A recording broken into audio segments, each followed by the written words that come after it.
We are in part 11 of our Death of America series. And one thing I just want to state, if you're visiting with us today, this is not a typical sermon I give. I'm usually a much more cheery guy, just so you know. So please come back. Don't let this be, this is one of those deals that I hate for this to be our first impression. So please come back. With that said, we are going to reach the summit of this series today. This is where we're going to be at. We're going to reach the peak of this series, which means the good news is, as we continue, when I get back out of town, as we continue, it's going to be good news. It's going to be good things. It's going to be about hope, the hope we have in Yeshua. Because all those who trust in Him have hope. Amen? Well, if you remember in my last message, I began by showing you through Scripture some of the things we can expect to see come to this country, given our appetite for sin. These particular things are God's go-tos, if you will, when bringing judgment upon the land. And that is the sword, the famine, and the pestilence. These are some of the common themes by which we find the Lord implements His judgment.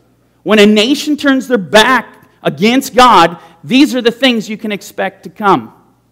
Now, if you remember in our last study, I mentioned that the tool or the device to implement this very thing, to implement these things, the sword, the famine, the pestilence, that very tool is alive and well in this nation today.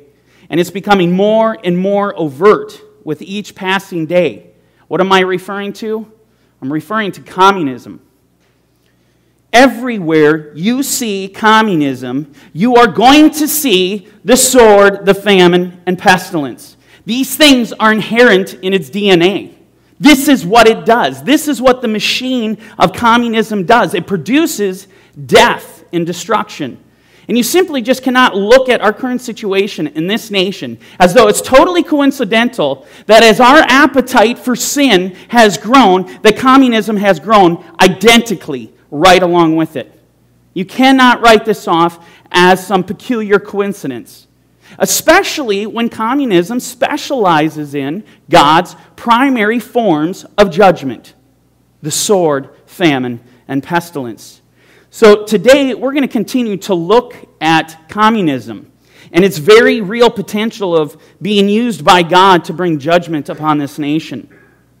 Because as I said before, listen to me very carefully, God forbid that the people of this nation should not recognize the judgment of God when it comes.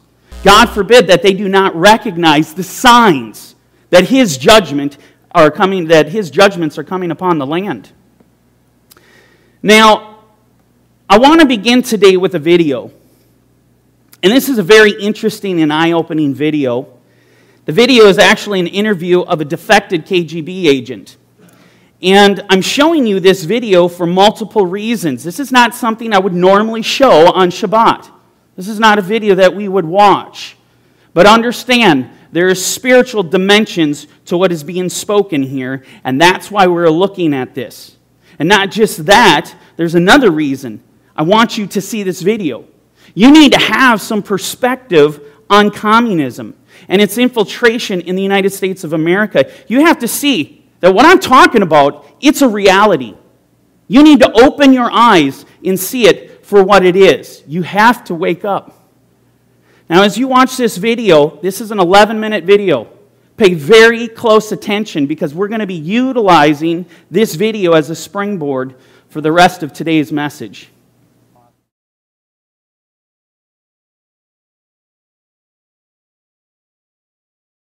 Mr. Bezmenov was born in 1939 in a suburb of Moscow.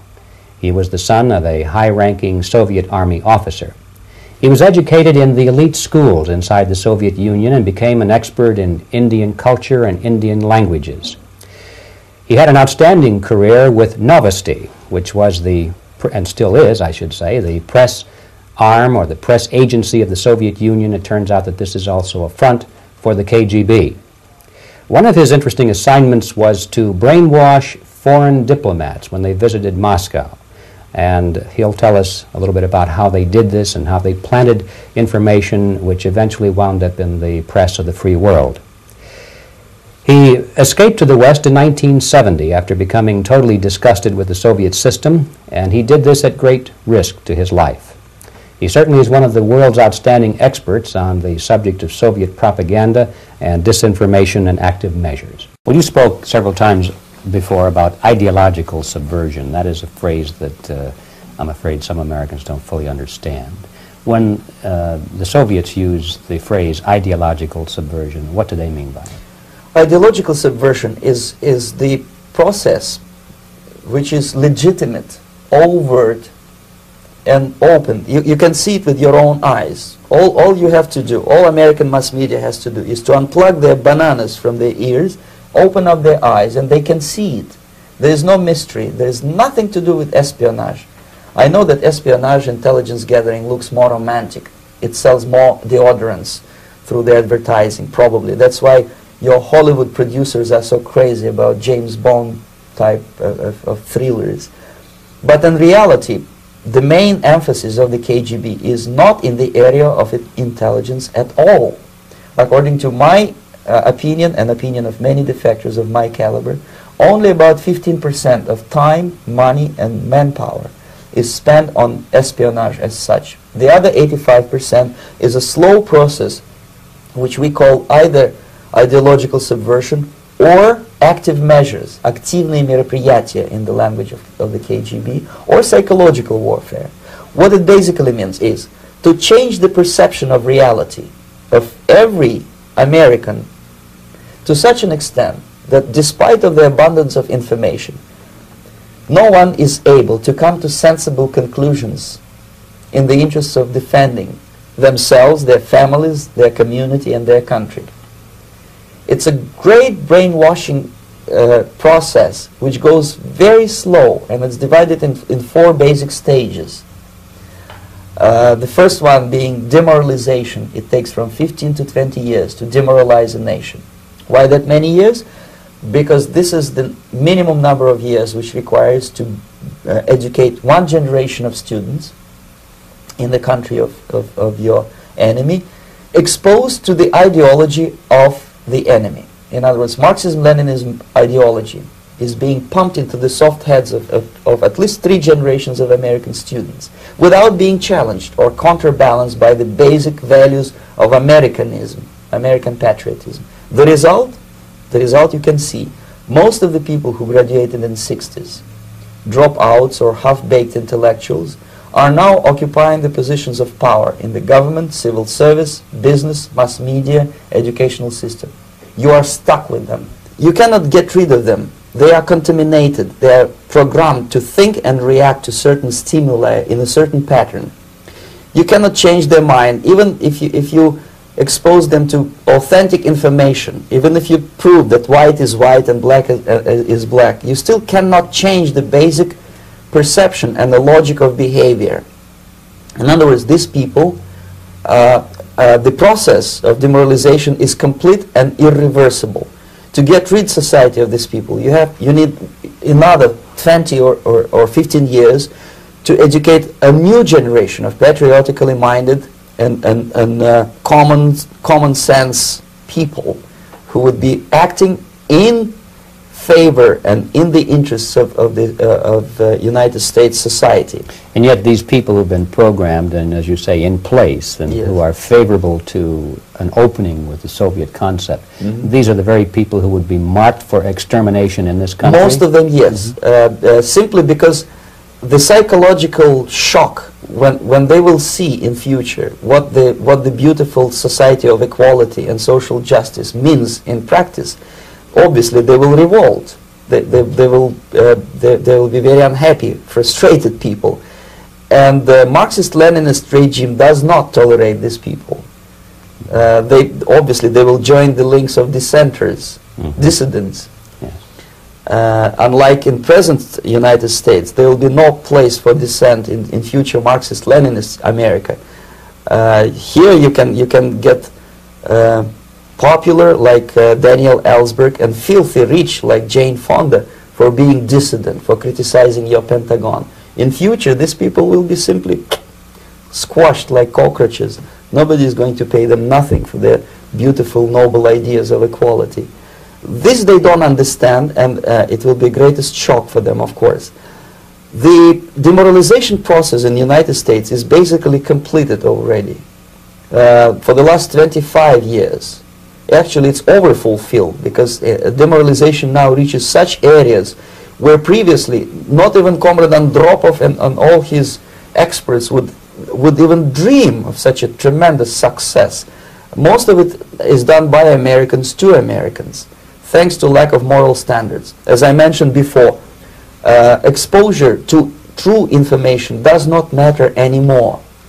A person who was demoralized is unable to assess true information. The facts tell nothing to him. Even if I shower him with information, with authentic proof, with documents, with pictures, even if I take him by force to the Soviet Union and show him concentration camp, he will refuse to believe it until he is going to receive a kick in his fat bottom. When a military boot crashes then he will understand, but not before that. That's the tragic of the situation of demoralization. So basically America is stuck with demoralization, and unless, even if you start right now, here, this minute, you start educating new generation of Americans, it will still take you 15 to 20 years to turn the tide of ideological perception of reality back to normalcy and patriotism. The next stage is destabilization. This time, subverter does not care about your ideas and the patterns of your consumption. Whether you eat junk food and get fat and flabby, it doesn't matter anymore. This time, and it takes only from 2 to 5 years to destabilize a nation, what matters is essentials: economy, foreign relations, defense systems. And you can see it quite clearly that in some areas, in such sensitive areas as defense and economy, the influence of Marxist-Leninist ideas in the United States is absolutely fantastic. I could never believe it 14 years ago when I landed in this part of the world, that the process will go that fast. The next stage, of course, is crisis. It may take only up to 6 weeks to bring a country to the verge of crisis. You can see it in Central America now. And after crisis, with a violent change of power, structure, and economy, you have so-called the period of normalization. It may last indefinitely.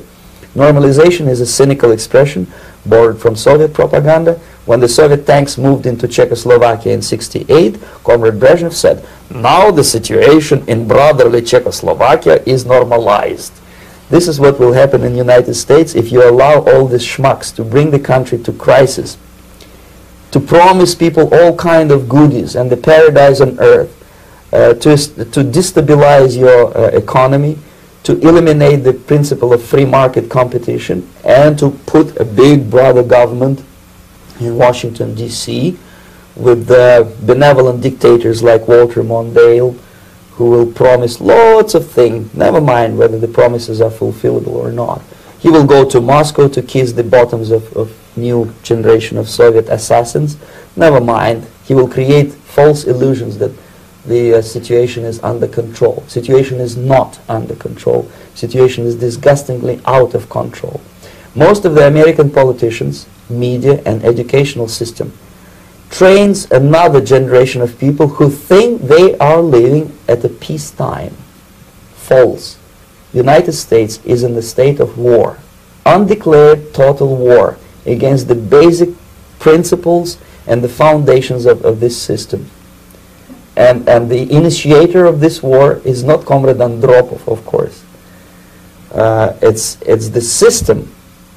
However ridiculous it may sound, the world communist system or the world communist conspiracy, whether I scare some people or not, I don't give a hoot. If you are not scared by now, nothing can scare you. But you don't have to be paranoid about it. What actually happens now, that unlike myself, you have literally several years to live on unless the United States wake up. The time bomb is ticking. With every second, The disaster is coming closer and closer. Unlike myself, you will have nowhere to defect to, unless you want to live in Antarctica with penguins. This is it. This is the last country of freedom and possibility. Okay, I'm going to cut it off there. I wanted to show you this video so that you could appreciate the reality of our situation. You need to understand, like it or not, communism is here in America, and it has been here for quite some time, infiltrating this nation, the principles of this nation, the founding documents of this nation. And it's been doing it covertly, in a stealth-like manner, through what he called, this is just putting a physical term on it, ideological subversion. You need to understand, this is where your enemy comes in covertly, changes the perception of reality, changes the perception of truth. You know, truth and morality are rendered null and void. And all of this happens without the people even realizing it. They're, as you would say, they're blind to it. They're totally blind to what is happening. I find this very interesting when you consider God's mentality of how He implements His judgment, what He does to the people. When His judgment is coming upon the land, what He does to the people. Look at what Deuteronomy says. Deuteronomy 28:15. You're going to memorize this verse today. But it shall come to pass, if you do not obey the voice of the Lord your God, to observe carefully all His commandments and His statutes, which I command you today, that all these curses will come upon you and overtake you. This is the warning. You do not keep my commandments. You don't do the things that I say. These are the things that are going to come upon you. And what is some of the things? Well, let's go to verse 28. And we read, the Lord will strike you with madness, blindness, and confusion of heart. You want to wonder why no one can see what's happening right now? Why are these people so blind? Why is there so much confusion and uncertainty in this nation? Look no further. This is why. It's all part of judgment. Did you catch what Yuri said in that video? He told us that as communism begins to take hold, something happens to society. And that is that no one is able to come to sensible conclusions in the interest of defending themselves, in the interest of defending their families, their communities, or even their country. There is blindness upon the people right now. Now, having said this, do not forget, ideological subversion is merely the way to describe a physical symptom of a spiritual reality. Okay? A physical symptom of the spiritual reality. The physical symptom is ideological subversion. It is communism. The spiritual reality, the deeper truth, is judgment. God's judgment. That's the spiritual reality. The spiritual reality is Deuteronomy 28:28. That's the spiritual reality. In other words, what am I telling you? I'm not telling you to fear communism. I'm telling you to fear God. Put your fear in Him. That's where it needs to be directed. Amen? Now, having said that, I do want to review these physical symptoms, if you will, of what Yuri calls the 4 stages of ideological subversion. Because as we look at these stages, it's just amazing. You literally see God's judgment coming forth. You see them coming forth through these 4 stages. Now, the first stage is, we find, demoralization. This is where you have that Marxist-Leninist ideology pumped into the heads of Americans. It's injected into society. And this happens through a variety of different ways, one of which is getting those who hold communistic ideology to actually finagle their way into high-ranking offices, into influential positions of power, giving them the platform by which to carry out their agenda. For example, subverting our educational or academic arenas. And this isn't done just through textbook communistic propaganda, such as the implementation of curriculum, but rather it's done through individuals holding direct positions of power, holding positions where they can influence others. Everything from grade school teachers to district superintendents to professors at colleges, whether they're private or state colleges. This is where a country can be brought to its knees and not even see it coming. It's amazing. John Stormer, in his book, None Dare Call It Treason, this was his research, was communism. Listen to what he says. Following Marx's death in 1983, now for those of you who are not familiar with Karl Marx, he's considered the father of communism.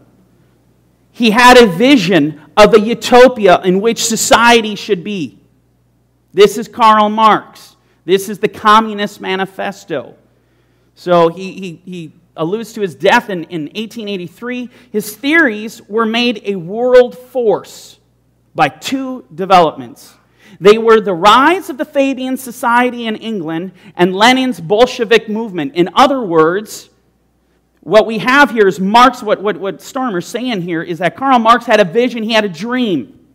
The way there's supposed to be this communistic utopia placed upon the entire world. And what Storm is telling us is that dream became reality through two different avenues. Two different avenues. Same goal, same principle, they're going the same place, but it became a reality two different ways. Lenin's Bolshevik movement, as you know if you studied history, this was getting the men to revolt, to stand up and revolt, getting the working class to hate the bourgeoisie, to get the working class to hate capitalism. It was a rive, it was a powerful force. Whereas the Fabians, they were intellectuals. They were very crafty and sophisticated in their approach. It was nothing like the Bolshevik movement.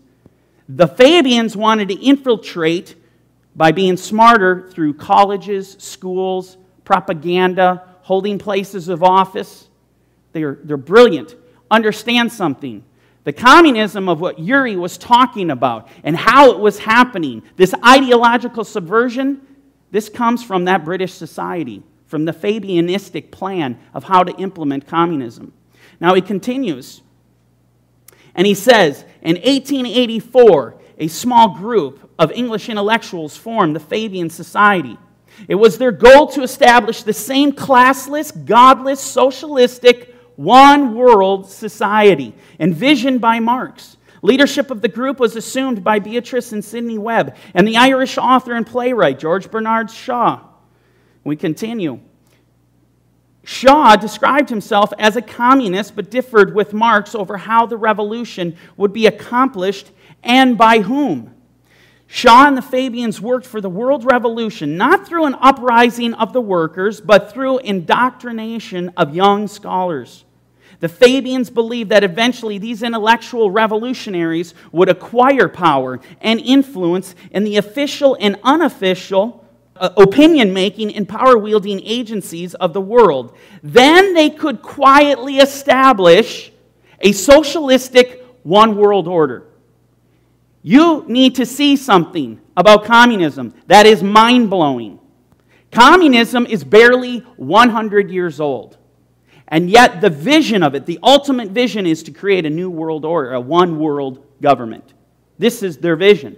In fact, when you look at the UN, and the charter back in the 40s, when they created the charter for the UN, do you know the communists had a significant influence on that charter?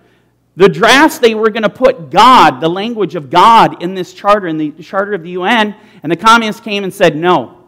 And guess who won? They took it out. You think about the Security Council, permanent members of the UN. They are the most inner sanctum. They are the inner core of the UN. Basically, they're running the entire world.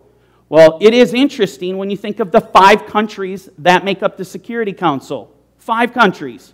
The United States of America, Britain, the United Kingdom, and the 3 others, think about this, China, right? China, France, and Russia. Now, when you start letting the wheels turn, we know Russia's history in communism. Okay? China, they're called Red China, communistic. France is socialistic.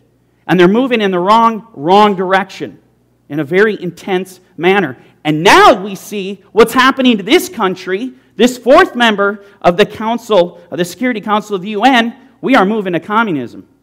These things need to start sinking down into your head. You need to start opening your eyes and see what's happening here. The whole vision of what communism wanted was one world order. And we continue to read. Webb formulated the highly successful method these future rulers would use to change the world. He called it the doctrine of the inevitability of gradualness. In practice, it has meant slow, piecemeal changes in existing concepts of law, morality, government, economics, and education. Each change is so gradual that the masses never awaken in time to stop the inevitable. This is unbelievable. So in other words, little, tiny, little movements, calculated, precise movements. Welcome to demoralization.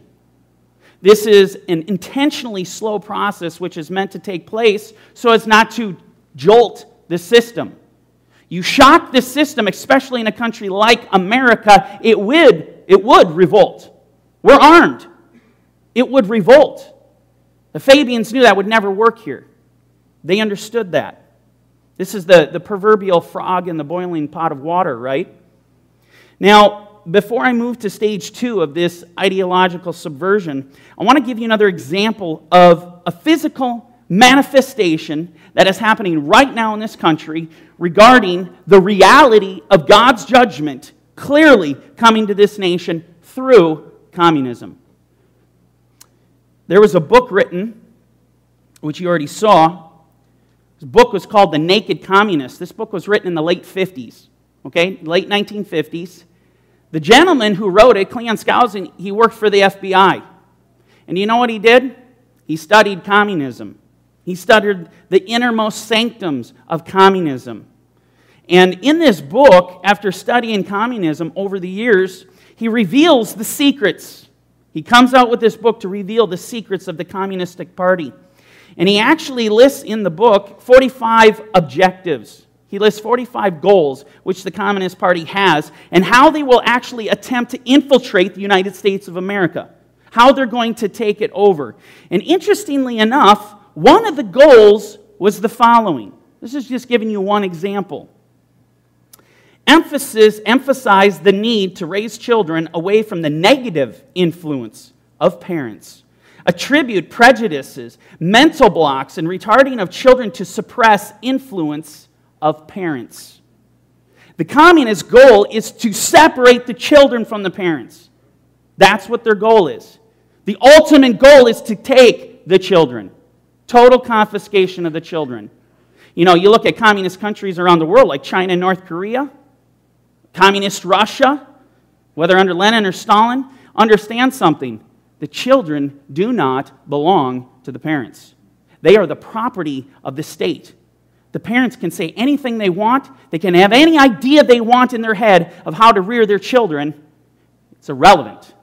The state owns them. They are the property of the state. In a speech given at a conference on education in California, going back to the 50s, the mid-50s, Dr. Brock Chisholm, he's quoted, and he was the head of the World Health Organization. So he's not someone insignificant, very significant. Listen to this communistic propaganda. This is the way they think. This is what he says. The people who have been taught to believe whatever they were told by their parents or their teachers are the people who are the menace to the world. This is the propaganda. This is the propaganda. They demonize the very thought of, God forbid that we as parents would want to rear our children and teach them morals and principles. We're actually commanded in Deuteronomy to do just that, are we not? We're commanded to train up the child in a way he shall go. And when he is old, he will not depart from it. Our God, the God who created heaven and earth, has commanded us to do this very thing. Yet what communism does is it comes in and separates that. It kills it. Total separation. This is communist ideology. And, well, let me show you this quote before I continue. This is from Adolf Hitler. He alone who owns the youth gains the future. You want to know why they want the children? You want to know why they're coming for the children? Because they knew, and they know, what Hitler knew. That you own the youth, you will own the future. You just step back for a second, and you look at what is happening in this nation right now. You're left gasping with air. You're left gasping in air in disbelief. This is beyond unreal. But let me give you a shot of reality. In an article titled, the headline reads, "They Want the Babies."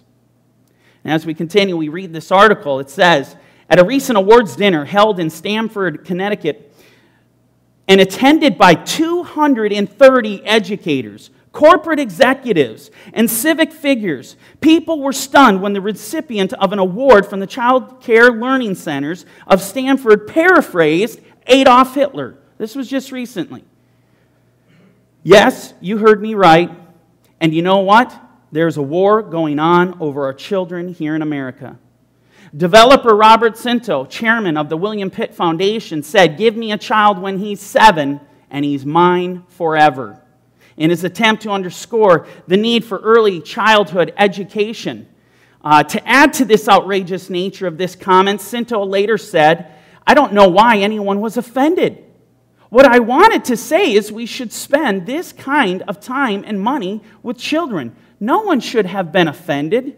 See, this is exactly what you can expect when you have communists and communist ideology running around in child care learning centers. An ideology that's so sadistic that when they quote Hitler, we're just supposed to step back and apparently commend them for imparting to us such beautiful wisdom. In fact, we should be thankful that they're quoting it. Apparently, we're supposed to just release all cognitive brain function. We just need to stop thinking critically, thinking at all. Because apparently it's all in the best interest of the children. This is where they're coming from. Paul Reville, he was the former Massachusetts Secretary of Education and Harvard professor. What did I tell you about Fabianism and this move and how to infiltrate through communism? These are the positions you need to hold. Elite positions. Professors have a dramatic amount of influence on this nation and the people in it. Well, on January 31st of this year, he sat as a panelist at the Center for American Progress, also known as CAP. Basically, it's a liberal think tank. Listen to what he says here. Be sure there's always a small voice, and I think these voices get amplified in the midst of these arguments, of people who were never in favor of standards in the first place and never wanted to have any kind of testing or accountability, and those voices get amplified, but those are a tiny minority. The overwhelming majority of teachers are saying this is something, as Toby said, that makes sense. I mean, again, the argument about where it came from, I think, privileges certain sort of fringe voices about federalism and states' rights and things of that nature, when really what we're doing at the national level here now, state by state, is what a lot of our states thought made sense individually. Why should some towns or cities in states have no standards or low standards and others have extremely high standards when the children belong to all of us? Did you catch that? This is what he said. The children belong to all of us. He's talking about nationalizing the education system. And I don't know if you caught what he said, but basically the audio was pretty poor on that. But basically he said that the critics who are criticizing this national program that they're trying to shove down the throats of the states, you know, he's attacking these critics and calling them fringe voices and who talk about, did you catch it? Who talk about federalism and states' rights. Well, my goodness, that's how this was established. This union was established on that. And he's being condescending. He's presenting that in a negative way. Oh, how dare we do this? You should just give, what we're going to give you is this nationalistic way. Get out of the way. We don't care about states' rights. We don't care about federalism. And then you demonize the people that get in your way. You're going to get in our way, we'll demonize you. The point being, the whole point here is they're coming for the kids. They're coming. They're on their way. The kids belong to them. This is the way they see it. Let me show you another video. This is Melissa Harris Perry. And she's actually narrating a new MSNBC Lean Forward spot. And she also, coincidentally, is a professor from Tulane. Listen to what she says. We have never invested as much in public education as we should have because we've always had kind of a private notion of children. Your kid is yours and totally your responsibility. We haven't had a very collective notion of these are our children. So part of it is we have to break through our kind of private idea that kids belong to their parents or kids belong to their families and recognize that kids belong to whole communities. Once it's everybody's responsibility and not just the households, then we start making better investments. That's unbelievable. We got to break through this ideology that kids belong to their parents, this private ideology. They're coming for the kids. This is what is happening. It's interesting that if you understand the actual word communism itself actually means shared or belong to all. It comes from the Latin, communis. Shared or belong to all. I'd like to point out that even right now, aspects of this reality exist on multiple levels, one of which is on our abortion laws. I mean, think about it. Abortion, yes, it's a legally protected right in this nation, but what most people don't realize is that the rights of the parents of their own teenage daughters have literally been stripped from them, and they've been given to the state.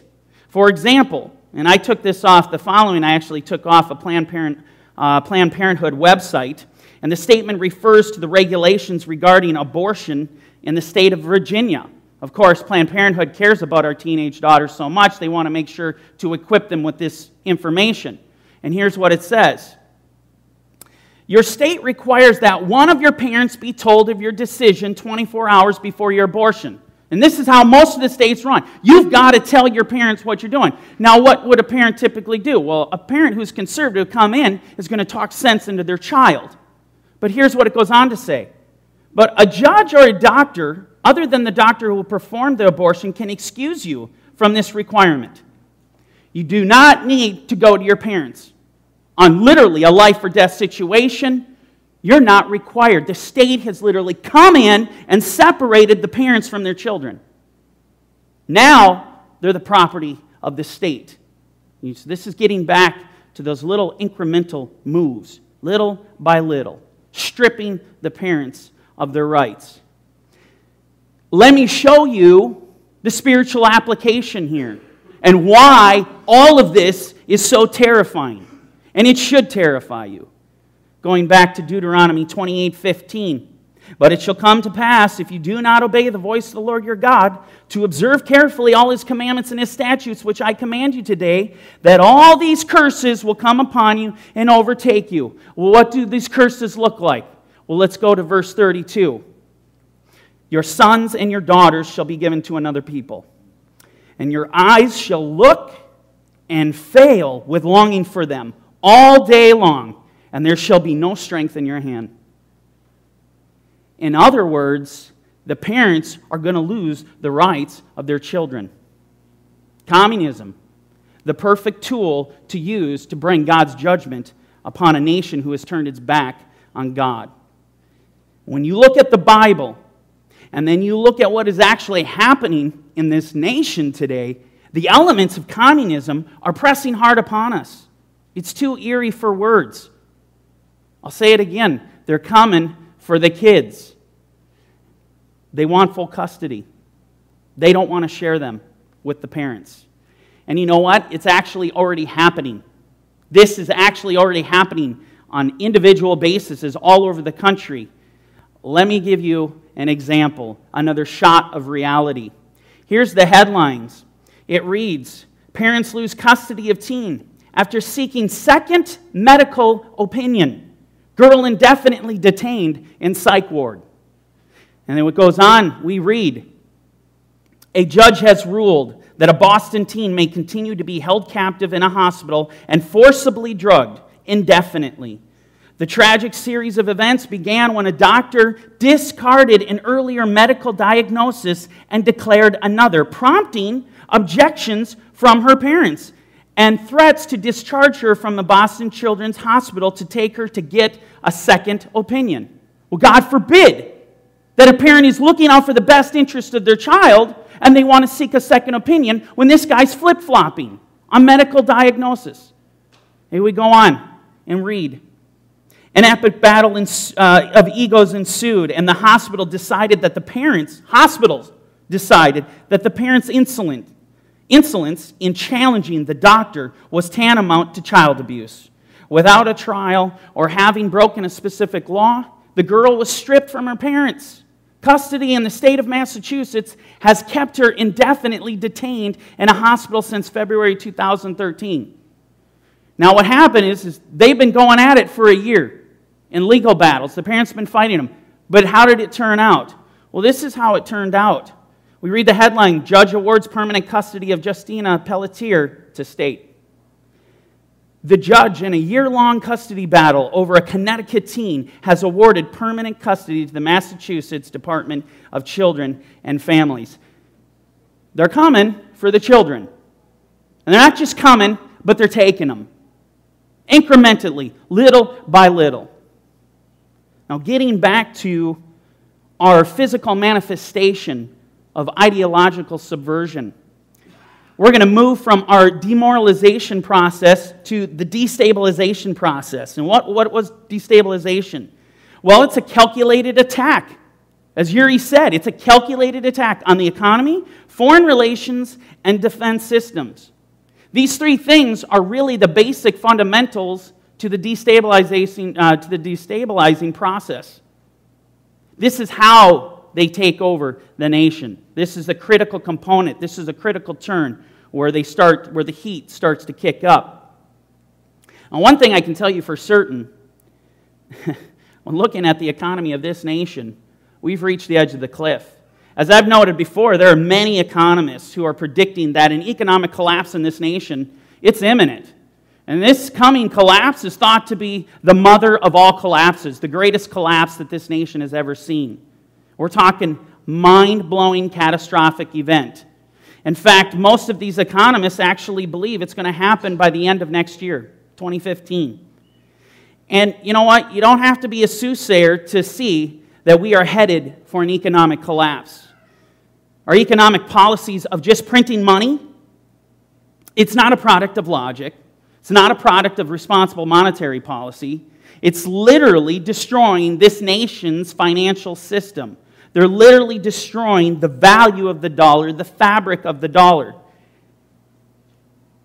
You're left asking the question, what is going on?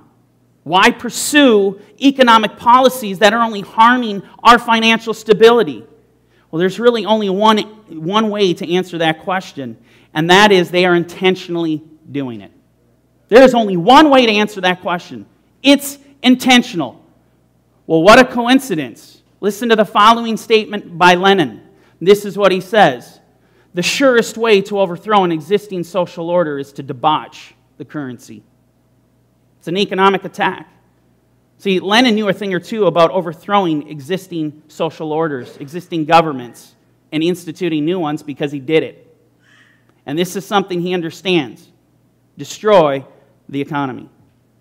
It's all part of the process for communism to take over.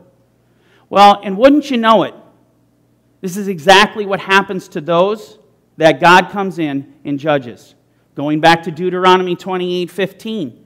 But it shall come to pass, if you do not obey the voice of the Lord your God, to observe carefully all His commandments and His statutes which I command you today, that all these curses will come upon you and overtake you. And what do they look like? Going to verse 29. And you shall grope at noonday, as a blind man gropes in darkness. And you shall not prosper in your ways. You shall be only oppressed and plundered continually, and no one shall save you. Total plundering, total economic calamity, total economic collapse. The word prosper, it vanishes into thin air. Doesn't exist anymore. But again, remember, all of this movement of communism, this is merely describing a physical manifestation of a spiritual problem. A spiritual problem. And going back to our list of fundamentals, which are intentionally designed to destabilize a nation, the next one on the list that Yuri gave us is actually foreign relations. Let me ask you a question. How do our foreign relations look today? I mean, seriously. This nation is at an all-time low in regard to getting along with our neighbors. What does that mean? Well, it means we're at an all-time high of American hatred. That's what it means. Never in the history of our nation have we ever been at such odds with the rest of the world as we are today. Nations around the world absolutely hate this country. And most of the people in this nation don't even know it. Why? Because the media has insulated us from it. The media only delivers a reality that they want you to know, that they want you to believe. But let me tell you something. If you watch international media sources, it's obvious and it's scary. I mean, we have to remember we're invading countries we shouldn't be. We're not helping countries we should be. We're essentially borrowing money from nations, taking their goods, and what are we giving them in return? Worthless paper. What do you think's going to happen? Mike Huckabee, he articulates the very position quite well as he was at a CPAC conference.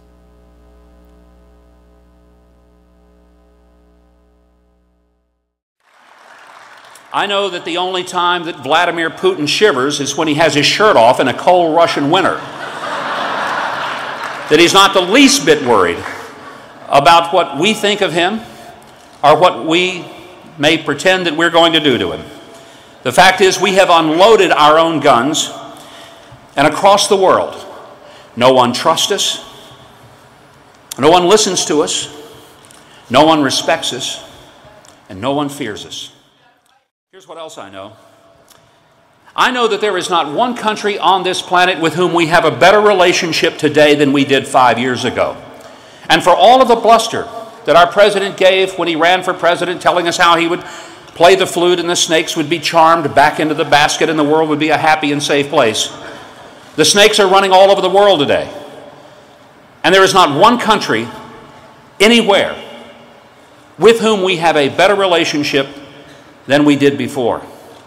And that is not where America needs to be, and it is not where the world needs to be. He's absolutely right. I agree with him. There is not one nation on earth that we have a better relationship than we had before, because we're in serious trouble. It is DEFCON 3, people. Let me take it a step further.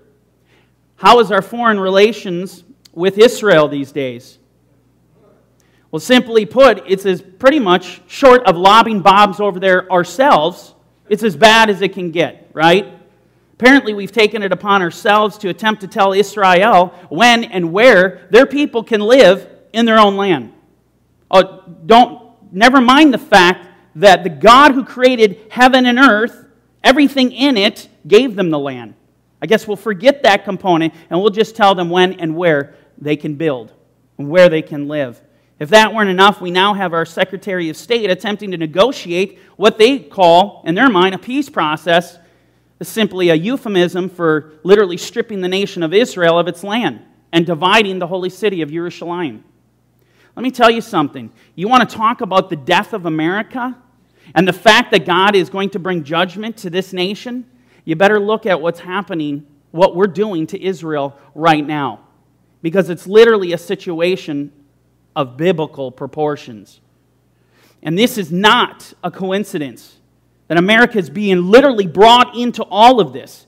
Everything we've been talking about in this series is starting to converge. It's all coming to a head. Biblical prophecy is literally unfolding right in front of our eyes. And in the midst of this, America is going to collapse. America is going to be judged by the God of Israel. Well, moving on to our next one. What about our defense systems? Now, I don't have enough time. I could spend weeks talking about just this alone. I'm not going to do that. Just give you an idea.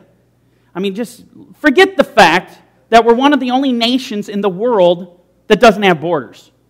I mean, seriously. Let's just forget that fact that we don't protect our borders. Things flow in and out of here, no problem. They found tunnels digging under our borders. They just come in as they please. Just forget that fact. Understand something. There is a lot of things happening with our defense systems right now. Let me just give you a snapshot of what is happening.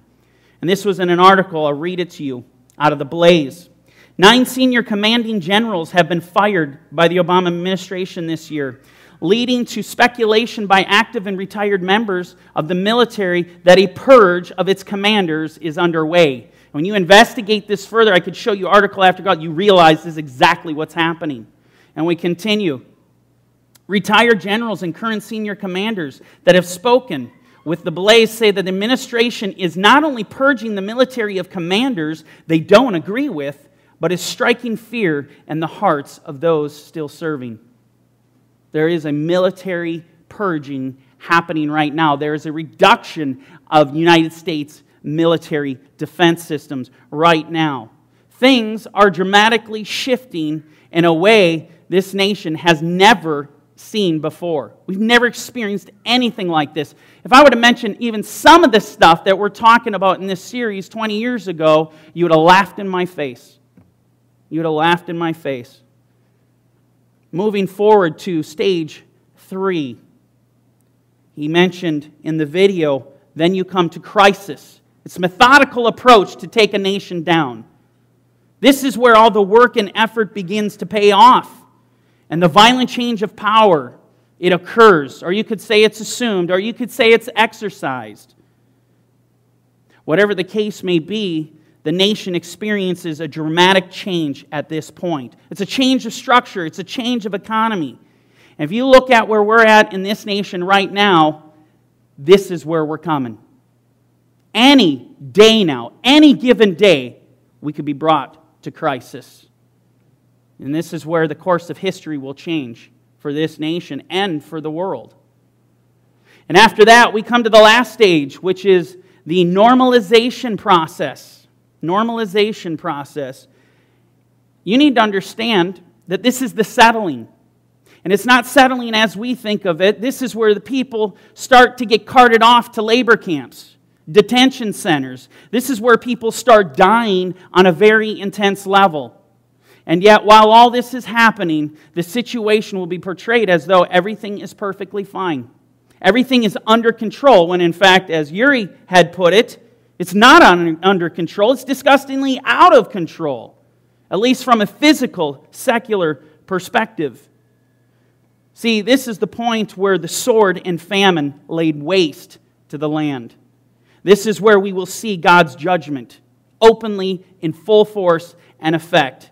And this is where, guess what's going to happen when all of this takes place? The madness will come in. And when we go to Deuteronomy 28:34, we read, "So you shall be driven mad because of the sight which your eyes see." The people are going to completely lose it in this country. It's going to be horrifying. The very fears, the greatest fears that Americans fear, are going to come upon their own heads. And that will be God's doing. This is what is so terrifying about it. Isaiah 66, verse 3, we read, "And as their soul delights in their abominations, so will I choose their delusions and bring their fears on them. Because when I called, no one answered. When I spoke, they did not hear, but they did evil before my eyes and chose that in which I do not delight." The very thought of this passage should drop you to your knees in repentance. This is the effect it should have on you. I want you to think about something. The Lord knows the fears of man. The worst thing ever, you think about, you go back to the 80s, and there was a horror series called Nightmare on Elm Street. Now, let me be clear, I never watched those. My parents didn't let me. They were smart. They protected me, that stuff, and I went to watch it because it was demonic anyways. But one thing I remembered about this, it was just funny, is that what made this character so scary, as my friends were explaining it to me, why is he so scary? There's all these other scary guys out there. He knew the fears of the people he haunted. Think about this. And yet I read Isaiah 66, God is going to bring the worst fears that we have, and He is going to rain them down upon this nation. You wonder why people are going to go mad? They're going to be driven insane? Because of that. Scary stuff. Believe me, God is much scarier than any fictitious character we can create in Hollywood. I promise you. Now, there's an interesting passage in Revelation. I threw this in right at the end. I thought you'd enjoy it. the passage in chapter 6, verse 1. Now I saw when the Lamb opened one of the seals, and I heard one of the four living creatures saying with a voice like thunder, "Come and see." And I looked, and behold, a white horse. He who sat on it had a bow, and a crown was given to him. And he went out conquering and to conquer. In verse 3, when he opened the second seal, I heard the second living creature saying, "Come and see." Another horse, fiery red, went out. It was granted to the one who sat on it to take peace from the earth, and the people should kill one another. And there was given to him a great sword. Now, let me ask you something. When you think of communism, the first thing that honestly should come to your mind is death. Death through the sword. It's the sword. And here's what's so interesting about this passage. As I was going through my piles and piles of notes and information, sifting through old propaganda pieces of communism, I came across this poster that was used to propagandize the actual ideology of communism. Here's what it looks like. A fiery red horse. Now, this is just interesting. Let me be clear on something. Do I believe that the red horse mentioned in Revelation is explicitly referring to communism alone? Not necessarily. But I don't see it a coincidence that they're literally utilizing this piece as a propaganda piece to sell communism, and the very thing it's known for is the sword. This is not a coincidence, okay? It's not. Let me take it a step further, since we're on the topic of propaganda. I want to show you something that was recently released, and it's created quite a firestorm, if you will. Recently, is anyone familiar with Jay Carney? He's the press secretary for the current administration. That's who he is. He's working with the current administration. Recently, there was the Washingtonian Moms magazine released the spring issue, and it was of his family. There was a nice little article in pictures. Let me show you the picture that was featured in the article. Here it is right here. Very nice looking family. They're in the kitchen. It looks very American. This looks as American as it can get, with the exception of one fact. The communist propaganda hanging on the walls. Literally, those are communistic propaganda pieces. I mean, maybe this is a coincidence, and maybe it's normal for Americans who live in a liberty and free society to decorate their homes with communist propaganda, but I've never run into this, especially when you got people in the current administration decorating their homes with communist propaganda. This is mind-blowing. Know this, there is no question that the judgment of God is coming upon this nation. This nation is unrecognizable right now. You've got to open your eyes, and let me tell you something, you need to start warning people. Not about communism. Warn them God's judgment is coming to this nation. You need to start preaching the gospel of Yeshua, because there is hope. There is salvation. I want to end on this. Mike Huckabee, he really captures the reality of where we're at in this nation today.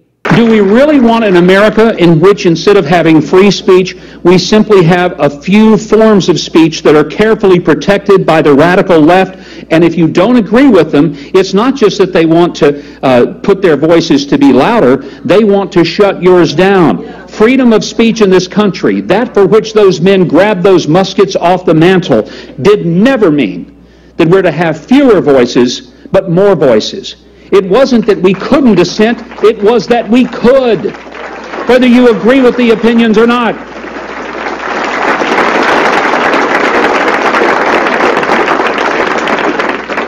My gosh, I'm beginning to think that there's more freedom in North Korea sometimes than there is in the United States. When I go to the airport, I have to get in the surrender position. People put hands all over me. And I have to provide photo ID in a couple of different forms and prove that I really am not going to terrorize the airplane. But if I want to go vote, I don't need a thing. All I got to do is show up, and I can give them anybody's name, and that's okay. one thing that you need to understand, what he said, it is so true. The face of America has changed. And one thing you need to remember about communism is that the enemies of communism, the people that suffer, are its own people. So when you start seeing, experiencing what he's talking about, he's being treated like a terrorist when he goes to the airport, the light bulb should go off, because this is what communism does. But again, that's simply a physical manifestation of a spiritual problem, of a spiritual reality. And we don't get caught up in the physical symptoms. Get caught up in the spiritual reality. Amen? And get in relationship with Yeshua. The music team can come up now. The good news is, there is good news. This isn't our home. That is the good news.